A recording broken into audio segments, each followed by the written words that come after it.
everyone, my name's Alex. I'm a medical student and I'm here for Booksburgh Storytime. So I'm going to read a couple books for you.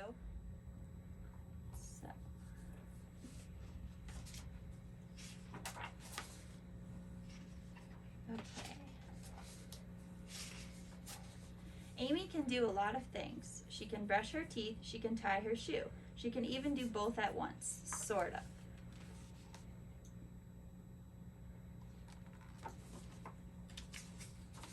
But there's one thing Amy cannot do. She cannot make the perfect bow. Sometimes they come out too small. Sometimes they come out too big.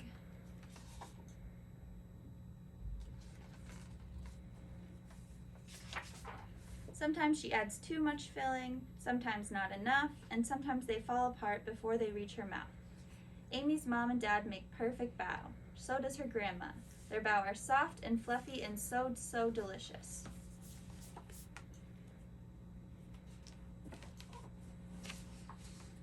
Amy could eat them all day. Sometimes she does. Today, Amy is going to do it. She's going to make the world's most perfect bow. Bow making is an all-day event. Amy's dad starts in the morning, mixing together the ingredients for the dough.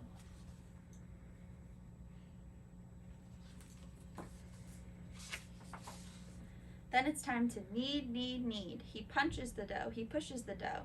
Amy gives it a try too. They leave the dough to rise. Amy keeps an eye on it just in case. It grows bigger and bigger and even bigger.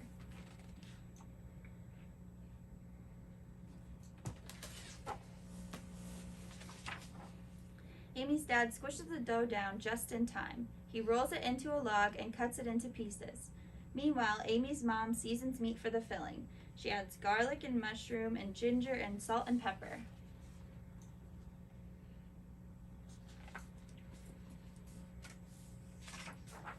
Everyone gathers around the table and rolls up their sleeves. It's time to get to work. Amy's first bow turns out a little funny, so does the second.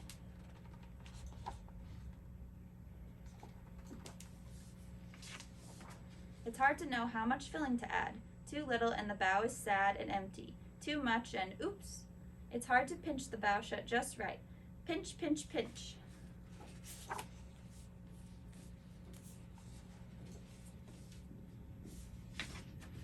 Amy watches her mom make a perfect bow. She watches her dad make a perfect bow, and her grandma too. They all try to teach her. Roll out the dough like this, says Amy's dad. Use just enough filling, says Amy's mom. Pinch, pinch, pinch, says Amy's grandma.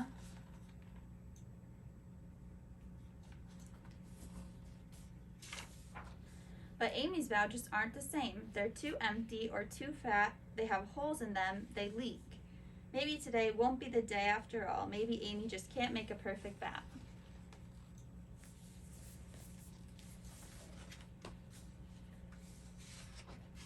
Then Amy has an idea. The pieces of dough were cut for grown-up hands, but Amy's hands are very small. She whispers her idea into her grandma's ear. Amy's grandma cuts each piece of dough into 2 smaller pieces, Amy-sized pieces. Now they fit perfectly in Amy's palms.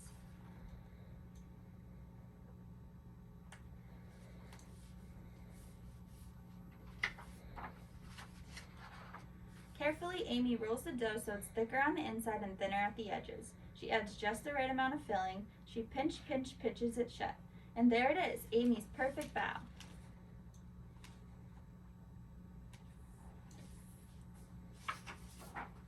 She makes another and even more after that. She's a bow-making master. Soon all the dough and filling are gone. Everyone is tired, but they're not done yet. Amy's grandma boils a big pot of water and it's time to steam the bow.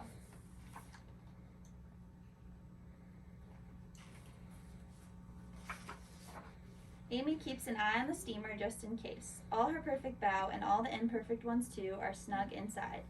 The bow are done. Amy's mom lifts the lid off the steamer. Whoosh! Out comes a puff of steam. Amy can't see anything at all.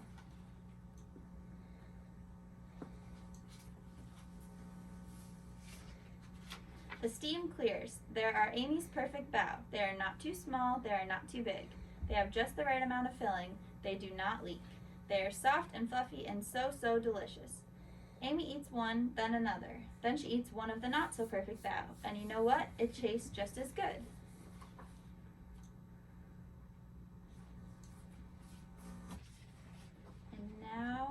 we have Amy sharing the bow with her class and her teacher and her kitty.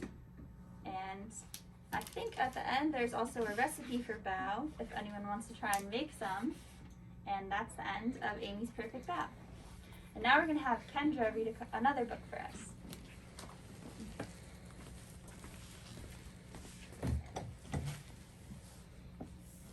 I'm going to read The Pigeon Wants a Puppy. Words and Pictures by Mo Willems.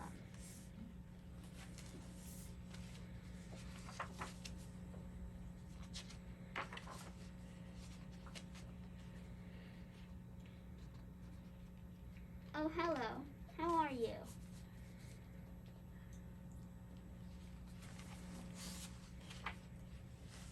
I'm fine. Thanks for asking. By the way, do you know what I want?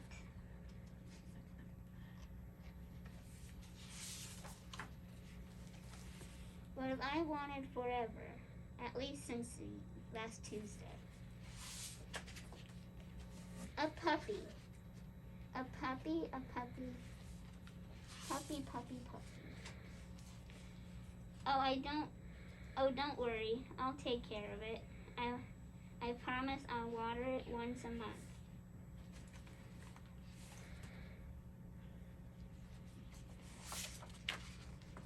What?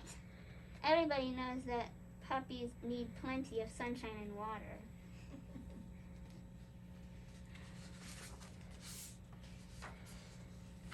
Oh, I get it. You don't want me to be happy, do you?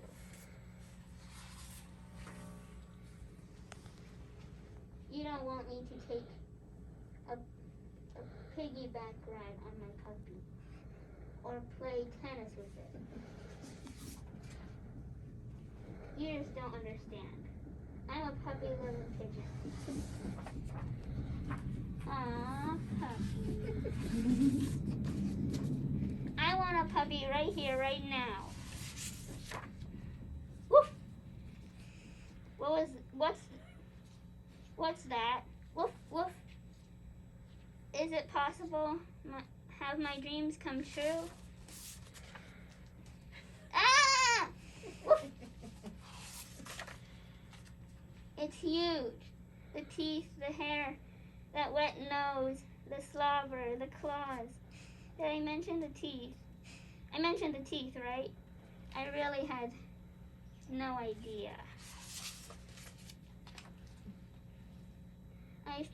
I've changed my mind.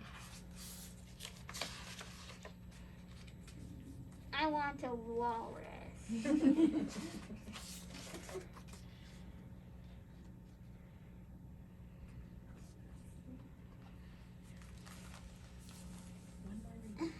And now we have Sadie reading another book.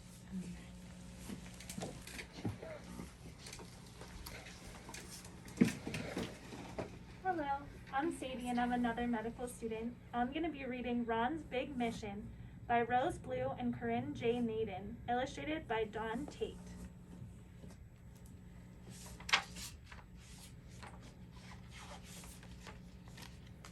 You're up early this morning, Ron. What's the rush? Asked Mrs. McNair. Come and have your breakfast. I made some oatmeal. I have to go, Mama, said Ron, tying his sneakers. I have something to do this morning. You always have something to do, said his mother with a smile. Just be home by lunchtime, okay?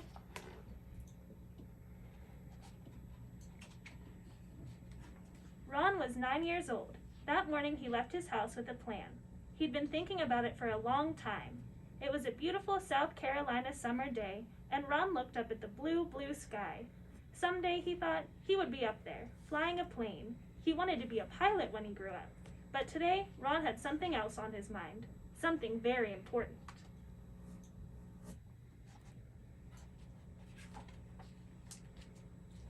Ron walked down the street as fast as he could. He didn't want to be late. Hi, Ron, the grocer called from the front of the store. There you are, just in time for a donut. Morning, Mr. Douglas, said Ron. Thank you, but there's someplace I've got to be. And Ron kept on walking.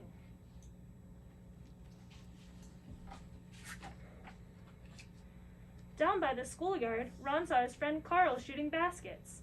All right, you made it, called Carl. "Hi, Carl," said Ron. "I wish I could stay, but I've got something important to do." "More important than basketball on summer vacation?" said Carl. "Are you kidding?" Ron laughed. He loved to play basketball, but not today. Today was too important. Ron kept on walking.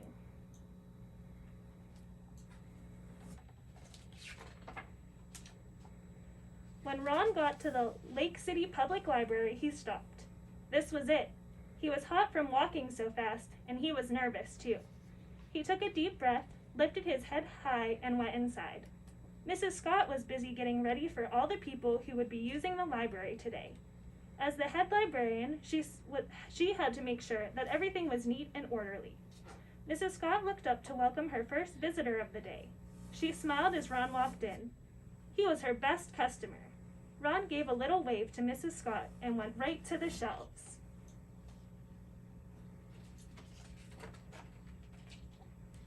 It took Ron a while to find some books. He always looked for books that showed children who looked like him, but that was hard. There were not many books about black kids on the shelf. At last, Ron found some books on airplanes. He took the books and started to walk to the front desk. Ron felt nervous, and his hands felt a little sweaty, but he knew what he wanted to do. Mrs. Fielding, a white lady who was often in the library, stopped him. "You can give me the books and I'll check them out for you, Ron," she said gently. "No thanks, Mrs. Fielding," Ron said. "I'm going to do it all by myself." "But Ron," she started to say.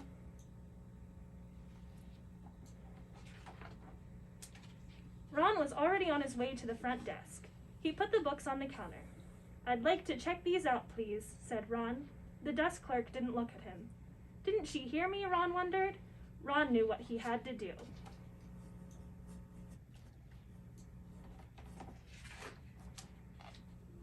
He jumped up on the counter.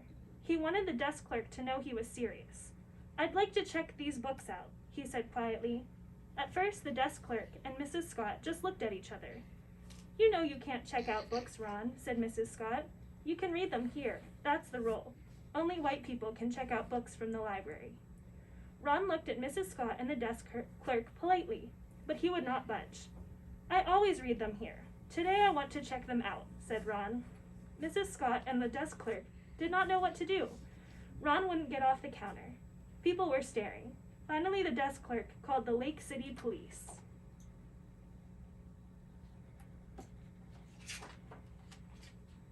Two policemen came right over. "Let someone check the books out for you, son," said one of the policemen. "You know the rules." But Ron just shook his head. He wouldn't budge.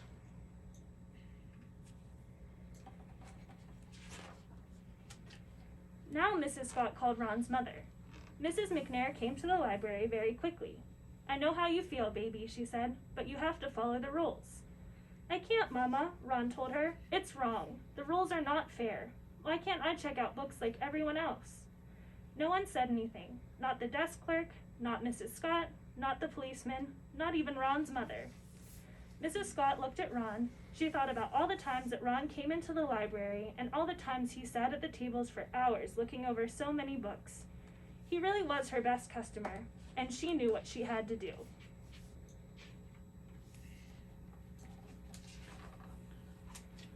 Mrs. Scott walked back into her office and started writing. Ron wondered what she was doing.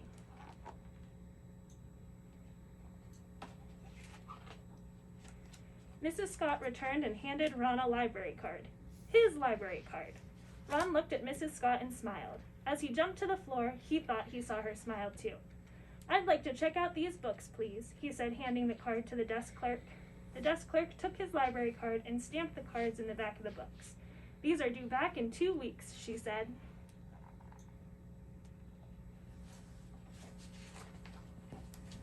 Ron smiled. "Thank you," he said. He tucked the books under his arm and took his mother's hand. Together they walked home. Ron couldn't wait to get to his room and open to page 1. And that's the end of Ron's big mission and the end of our Booksburgh story time for today. I hope you enjoyed all of our stories, and we'll see you next time.